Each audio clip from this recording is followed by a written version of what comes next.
تفریح کے اچھے مواقع میسر آئیں گے، کیا آپ اس بات سے اتفاق کرتے ہیں؟ دیکھیں، میں عرفانہ آج ایک غیر جانبدار بات سے آغاز کرتا ہوں۔ 1988 سے لے کر کے آج 2016 تک حکومتوں کو اسٹیبلشمنٹ نے اس طرح کام ہی نہیں کرنے دیا جس طرح وہ کرنا چاہتی تھی۔ ٹھیک، بے نظیر کی 2 حکومتیں اسٹیبلشمنٹ نے گرائی۔ ٹھیک ہے، میاں نواز شریف کی 2 حکومتیں اس سے قبل اسٹیبلشمنٹ نے ختم کی۔ بالکل ٹھیک ہے۔ پھر زرداری صاحب کی حکومت آئی، بیچ میں ہم مشرف کی حکومت کو الگ رہنے دیتے ہیں، وہ بڑی انڈیپینڈنٹ حکومت تھی۔ صحیح۔ اب حکومت آئی جب 2008 میں آصف علی زرداری کی، اس کے پیچھے عدالت بھی پڑی رہی، ٹھیک بھی پڑی رہی اور خام خواہ بھی پڑی رہی۔ اس کے پیچھے جرنیل پڑے رہے، ٹھیک بھی پڑے رہے، خام خواہ بھی پڑے رہے۔ اب جو حکومت آئی، یہ جو حکومت، یعنی یہ میں آپ کو کہہ دوں کہ پچھلی 2 حکومتوں میں میاں نواز شریف صاحب کا تذکرہ ہے۔ 2 دفعہ ان کی حکومت اڑائی گئی نا، ایک دفعہ ان کے اپنے صدر اسحاق نے اور دوسری دفعہ مشرف نے۔ 2008 میں حکومت کو بہت سارے مسائل تھے، زرداری حکومت کو، لیکن میں ایک بات کہوں گا، انہوں نے آئینی ترامیم، پھر یہ آج کل جس پہ ہم چل رہے ہیں سی پیک، اس کی بڑی بنیادیں رکھی، لیکن انہیں چلنے نہیں دیا گیا۔ ایون ان کا وزیر اعظم، اتنی بڑی غلطی اب نہیں لگتی وہ جس کی بنیاد پہ گرانی سب کے۔ اب میاں نواز شریف صاحب کو ایڈوانٹیج کیا ہے؟ جس سکہ جمنے کی آپ بات کر رہے ہیں وہ سکہ جم نہیں رہا، لیکن جم سکتا ہے۔ یہ میں آپ کو کہہ دوں، میں تھوڑی سی ہسٹری اس لیے عرض کی آپ کے سامنے اور اپنے ناظرین کے سامنے کہ انہیں 5 چیزوں میں بڑا ایڈوانٹیج ملا۔ ایک تو ان کی اپوزیشن اس طرح کی نہیں، پیپلز پارٹی نے سینٹ میں آج بھی ان کا بڑا اکثریت کہہ لیں آپ۔ پھر جب دھرنا ہوا، پیپلز پارٹی نے دھرنے کے خلاف گئی، اگر پیپلز پارٹی دھرنے میں نہ جاتی، دھرنے کے حق میں چلی جاتی، حکومت چلی جاتی۔ بالکل ٹھیک ہے۔ پیپلز پارٹی کا ایڈوانٹیج رہا، اس طرح انہوں نے، یعنی میرے خیال میں میثاق جمہوریت پہ وہ چلتے رہے۔ نمبر 2، پوری دنیا میں پیٹرول کی قیمت کم ہوئی، یہ گڈ لک تھا اس حکومت کا، بہت بڑا گڈ لک تھا۔ اس کے بعد جو ہم کوکنگ آئل ہے اس کی قیمتیں کم ہوئی، یہ بہت بڑا گڈ لک تھا۔ پھر اس کے علاوہ کیا ہوا؟ بہت ڈالر نیچے چلا گیا، اس سے پچھلی حکومت میں ڈالر بہت اوپر تھا، جو آج ہماری جو اسٹاک ایکسچینج ہے اوپر جا رہی ہے، تو اس کی ایک وجہ یہ بھی ہے۔ پھر ایک بہت بڑا ایڈوانٹیج ہمیں یہ ملا کہ سعودیہ نے ہمیں کچھ ریال ڈالر دیے تحفہ تن، اس نے ایک اکنامک کو بوسٹ دیا۔ میں نے 5 کہا، سوری چیئے چھکا ہے۔ چھٹی ایک بات، سی پیک نے جو دوام پہنچایا، جو آج کل بجلی کی تھوڑی مل رہی ہے، حالانکہ ہم اتنا ایڈوانٹیج نہیں لے سکے، ہم چائنا سے کچھ بھی مانگتے وہ دے دیتا، اس کا اتنا فائدہ ہے، اتنا بڑا فائدہ ہے۔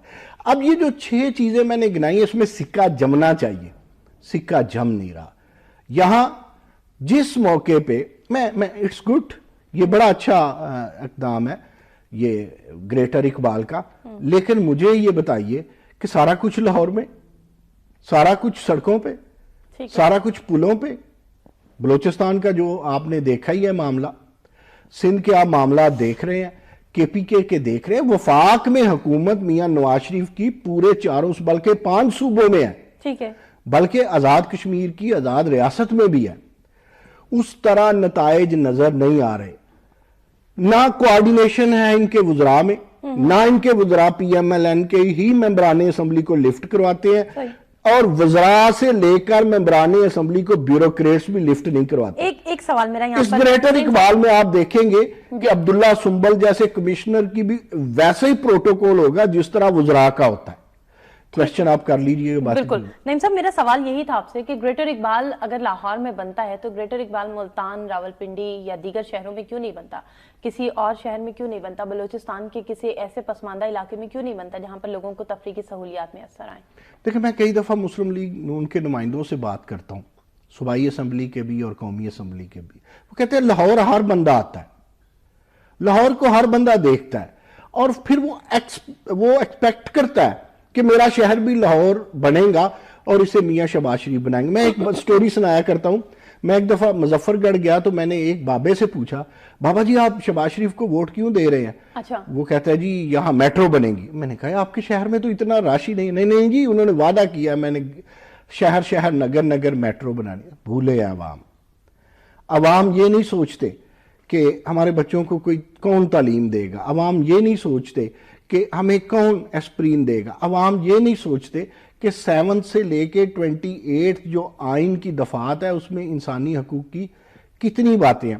عوام بیچارے بھولے ہیں. آپ سے تھوڑی سی وضاحت آپ کی اس بات کی چاہوں گی, جیسے آپ نے کہا کہ عوام بھولے ہیں, بہت سے حلقے تو یہ بھی کہتے ہیں کہ عوام بھولے نہیں ہیں, بس وہی بات کہ خاموش ہے. عوام کی ایک بڑی اکثریت ایسی ہے جو خاموش ہے, وہ اس طرح سے اظہار رائے نہیں کرتی ہے. ادروائز خاموش ہونے کا مطلب یہ نہیں ہے کہ انہیں کسی چیز کا پتہ نہیں ہے یا وہ جانتے نہیں ہیں یا انہیں سمجھ بوجھ نہیں ہے کسی چیز کی. آپ وضاحت کریں گے اس چیز کی؟ عوام بڑے معصوم ہیں. اچھا.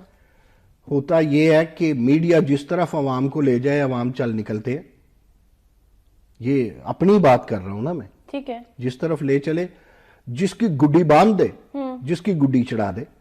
دوسری بات, بلوچستان سندھ اور KPK کے ایسے بھی علاقے ہیں جہاں اردو اخبار نہیں پہنچتا اور نہ لوگ پڑھتے ہیں. ٹھیک ہے. دوسری بات یہ ہے کہ دیکھیں آپ کیموفلیج کر لیں, آپ عوام کو بے وقوف بنا لیں تو عوام بیچارے بنتے ہیں. آپ کس طرح عوام پہ مان کر سکتے ہیں؟ شرح تعلیم کیا ہے عوام؟ ٹھیک ہے. ان شارٹ یہ کہ لاہور پہ پیسہ لگایا جاتا ہے اور اس لیے لگایا جاتا ہے کہ لاہور دکھتا ہے, ہر کسی کو نظر آتا ہے. وہ کہتے ہیں نا جو دکھتا ہے وہی بکتا ہے. بالکل ٹھیک ہے.